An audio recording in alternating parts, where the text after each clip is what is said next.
Imagine you are about to embark on a journey, a voyage to a place you've never been before. You wouldn't just pack your bag and leave, would you? You'd probably want to know more about the destination, the climate, the culture, the language, every detail that would influence your journey. Well, the world of instructional design is not that different. Before you set out to craft a learning experience, it's essential to understand who your learners are, their goals, their needs, and their current knowledge level. This is where creating a learner profile comes into play. Creating a learner profile is like sketching a map of your learner's characteristics, helping guide your instructional design process. It's not just about knowing their age, job, or educational background, but about understanding their learning preference, their motivation, their challenge, and their goals, of course. Just as a map that helps you navigate a journey, a learner profile guides you in creating a learning experience that is tailored and relevant to your learners. So how do we create this map, this learner profile? Let's use an example to illustrate.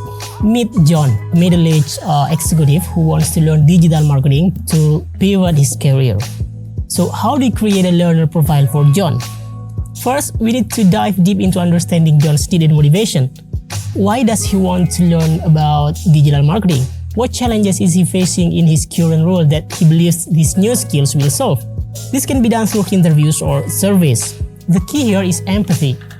By putting ourselves into John's shoe, we can better understand his motivation and thus design a learning experience that addresses his needs. Next, we delve into his current knowledge and skills. This is like identifying the starting point of our journey. We can do this through the pre-assessment or discussion. For instance, we might find out that John is proficient in traditional marketing but struggle with understanding SEO or social media marketing.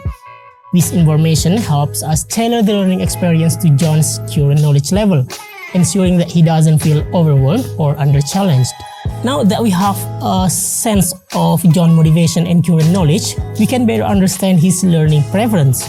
Does he prefer self-paced learning or guided instruction? Understanding these preferences allows us to design an instruction that aligns with how John learns best. Lastly, we need to keep in mind John's ultimate goals. In this case, it's pivoting his career into digital marketing.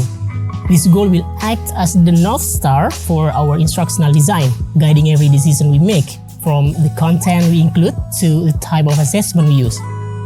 And remember that creating a learner profile is not a one-time process.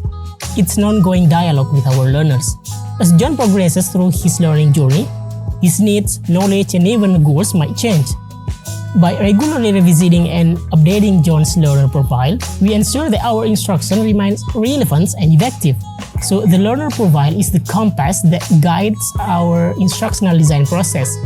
It helps us understand our learners deeply, allowing us to create a learning experience that is not just informative but transformative.